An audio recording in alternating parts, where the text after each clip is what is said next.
I'm sorry. The true confession of Jack the Ripper. You thought you'd get away with it, didn't you, Jack? All these years later, and you've been nothing more than a legend, your true identity shrouded in mystery. But now the truth must come out. The foggy streets of Whitechapel were my hunting ground in 1888, and one by one, I butchered those women. The thrill of the kill, the warmth of their blood, it was all so intoxicating. I was clever, always one step ahead of the coppers. But the guilt, it's eaten away at my soul all these years. I can't take it anymore. The screams, the memories, they haunt my every waking moment. The time has come to unburden my conscience and reveal the man behind the myth. As I grew, so did my sinister urges. Prostitutes and destitute women of the night became my prey. With each kill, my bloodlust grew. I stalked the streets of Whitechapel, hunting for victims to satisfy my sinister thirst. The thrill of the chase, the struggle, the final gasp of breath, these were what I lived for. The more gruesome the act, the more fulfillment I derived. Yet part of me knew these sinful acts must end before I was caught. And so, like a wraith, I disappeared into the London fog without a trace. My true identity remains unknown, my foul deeds unpunished. I write this now as a confession, to unburden my soul of its black sins before I die. And though my victims are gone, their memory and mine lives on forever. Struggling to fit in. You thought you were so clever, didn't you, Jack? Sneaking around Whitechapel under the cover of darkness, preying on those less fortunate. But the guilt, it ate away at your insides like a cancer. Struggling to fit in, you were always an odd duck, never quite fitting in.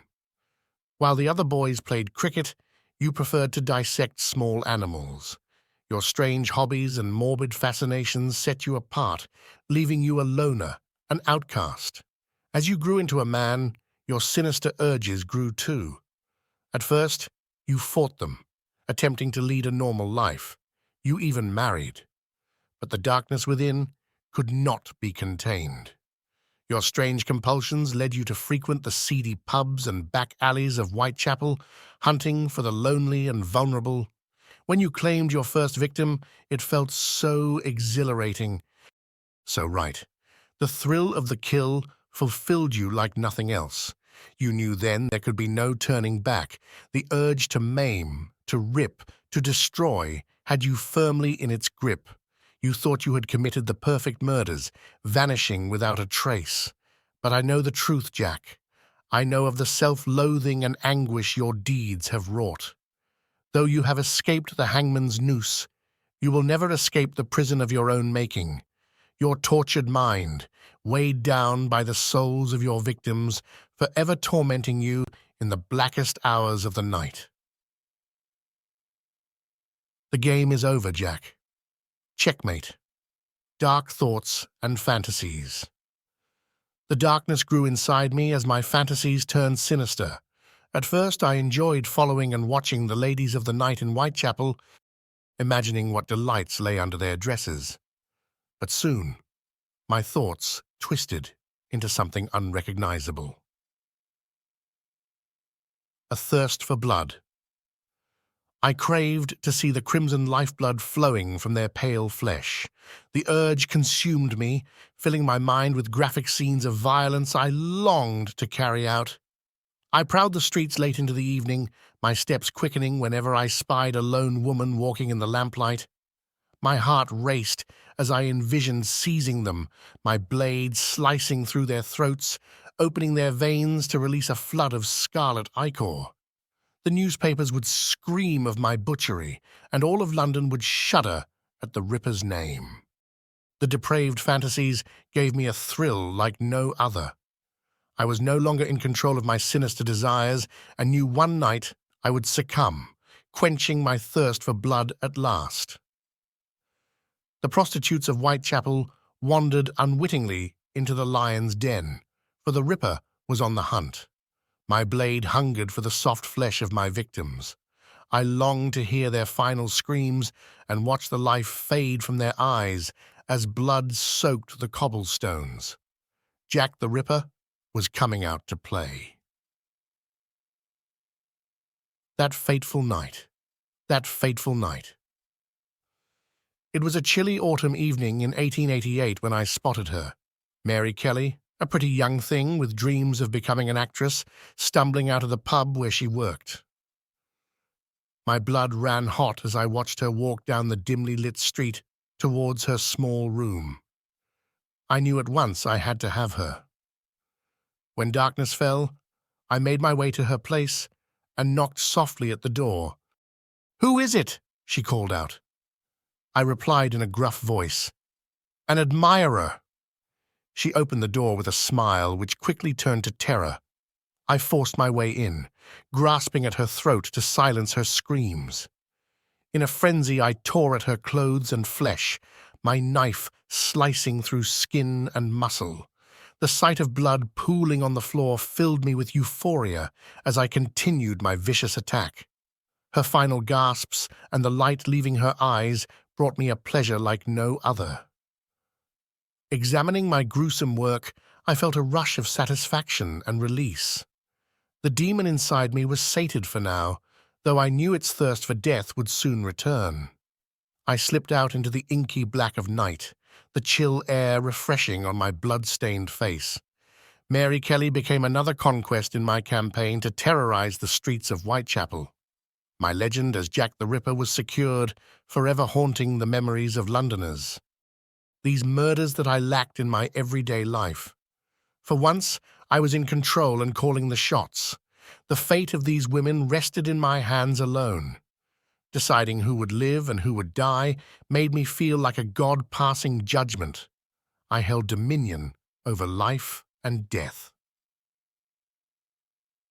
An emptiness inside. Yet no matter how many women I killed, the emptiness was still there. The excitement and rush of power was only fleeting. As soon as the deed was done, I was left with the same hollow feeling I had always known. There was a void in my soul that could not be filled, no matter how much blood I spilled. I kept killing in a vain attempt to find purpose and meaning that would never come. In the end, I could not stop, because the only time I felt truly alive was in the moments I took another's life. But those moments faded quickly, and the gnawing emptiness always returned, driving me out into the night to hunt once more. How I got away with it. How did I, Jack the Ripper, get away with my gruesome crimes? Luck and wit, my friend. The foggy, gaslit streets of Whitechapel aided my escape after each murder. The cover of darkness allowed me to slip into the shadows unseen.